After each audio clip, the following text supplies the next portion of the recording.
Hello student, आपको मैं section 12 पढ़ा रही हूँ। 12 से लेके 16 तक आपको पढ़ाऊँगी। इन 12 कह रहा है institute for dangers fact, institute for danger facts tending to enable court to determine amount are relevant. Institute in which damages are claimed in effect which will enable the court to determine the amount of damages which ought to be awarded is relevant. समझे?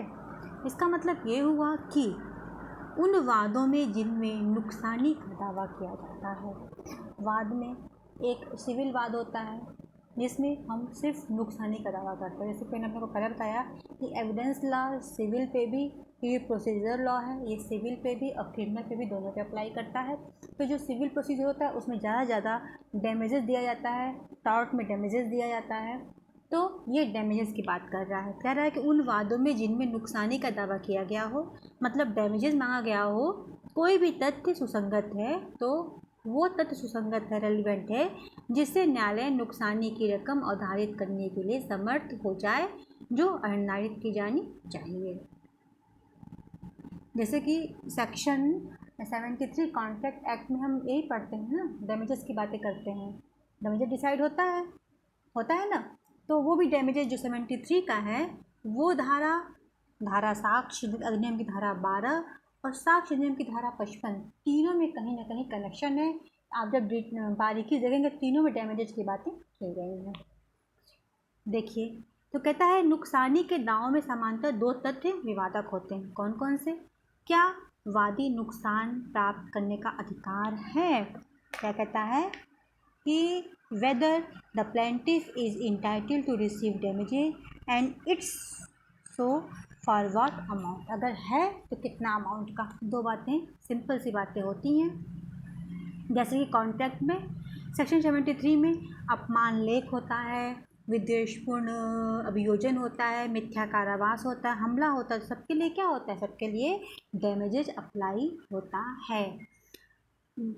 भारतीय साक्ष्य अधिनियम की धारा 5 भी कहती है कि सर्वदा विवादक तथ्य को साबित करने का साक्ष्य दिया जा सकता है, अन्यों का नहीं। और धारा 55 सिविल मामलों में साक्ष्य अधिनियम कहती है कि अगर सील का साक्ष्य दिया जा सकता है धारा 5 में, तो सील का साक्ष्य भी दिया जा सकता है। तो उससे क्या होता है? डैमेजेस पे प्रभाव कम पड़ता है। ये रहा आपका सेक्शन 12। इसमें एक उदाहरण है, यदि कोई व्यक्ति 10,000 रुपये के नुकसानी का दावेदार है तो इस निष्कर्ष पर पहुंचने के पश्चात कि वह नुकसानी पाने का हकदार है, न्यायालय उन तथ्यों की जांच करेगा जिनके आधार पर नुकसानी की सही रकम निर्धारित हो जाएगी। रहा सेक्शन 12। मेरे ख्याल से आप लोग इसको भूलेंगे नहीं। सेक्शन 13 है, ये कह रहा है सेक्शन 13, पहले मैं आपको क्लियर कर दूं।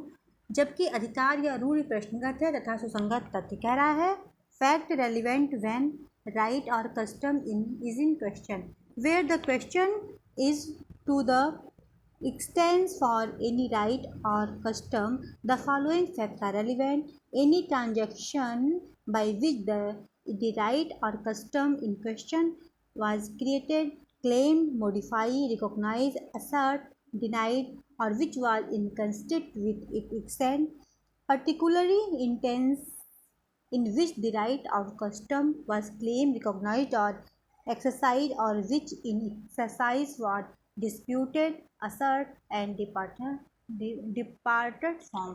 मतलब जहाँ की किसी अधिकार या रूढ़ के अस्तित्व के बारे में, एक्सटेंट के बारे में क्वेश्चन उठता है, वहाँ निम्नलिखित तथ्य सुसंगत है। कौन कौन से?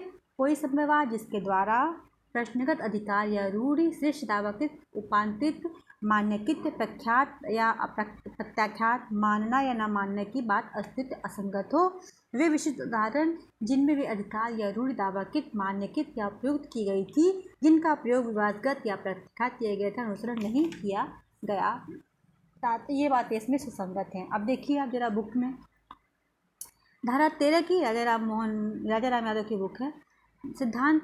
धारा 13 की अधिकार या रूढ़ के अस्तित्व के बारे में प्रमाण का वर्णन करती है। यह धारा उन तत्वों को अभिकथित करती है जो किसी अधिकार या रूढ़ के प्रश्न उठने पर सुसंगत होते हैं। अधिकार या रूढ़ि पब्लिक अधिकार या प्राइवेट अधिकार या रूढ़ि हो सकती है। धारा 13 में जिस अधिकार की बात की गई है वह है ऐसे व्यक्तियों की राय द्वारा जो उनके अस्तित्व के बारे में जानते हैं वो सुसंगत है। ऐसे व्यक्तियों के कथन द्वारा जिनकी मृत्यु हो चुकी है, जिनका उपस्थिति बिना अनौचित्यपूर्ण विलंब या खर्चे से प्राप्त नहीं किया जा सकता उनके बारे में। ऐसे किसी संव्यवहार द्वारा जिसके द्वारा प्रश्नगत अधिकार या रूढ़ि सृष्टि दावाकृत उपांतरित मान्यकृत प्रख्यात या प्रख्यात की गई हो या उसके अस्तित्व के बारे में। ऐसे किसी विशिष्ट उदाहरण जिसके द्वारा रूढ़ि या दावाकृत की गई हो, मान्यकृत की गई हो उसके बारे में। न्यायालयों के निर्णयों के द्वारा, न्यायिक आलोचनों के द्वारा। ये बातें सेक्शन आपका 13 कहता है। इतने बारों के बारे में ये सुसंगत की बात कहती है। धारा 13 में 3 प्रकार की रूढ़ियों का उल्लेख किया गया है। प्राइवेट रूढ़, सामान्य रूढ़ और सार्वजनिक रूढ़।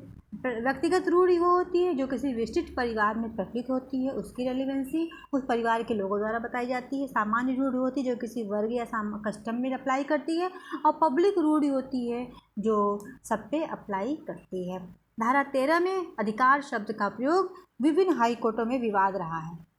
कलकत्ता हाई कोर्ट ने 13 में अधिकार शब्द का अर्थ इनकॉर्पोरल अधिकार से कहा, जैसे कि right to ferries, right to road इत्यादि के बारे में कहा है।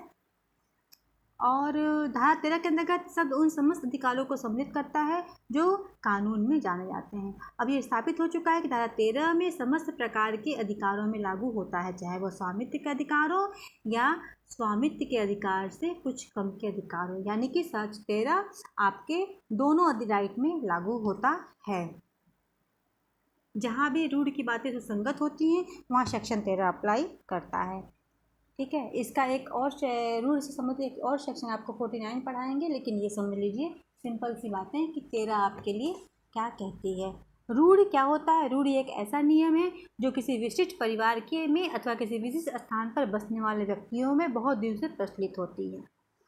ये होता है रूढ़। धारा 13 के अंतर्गत लोक अधिकार नहीं बल्कि प्राइवेट अधिकार भी आते हैं, यानी कि दोनों आते हैं 13 में। अब आप 14 आपको मैं पढ़ाऊँगी। मेरे चैनल से बने रहिए, लाइक कीजिए, शेयर कीजिए, सब्सक्राइब कीजिए। कोई भी प्रॉब्लम आपको आती हो तो प्लीज़ आप मुझे बता सकते हैं। Thank you so much.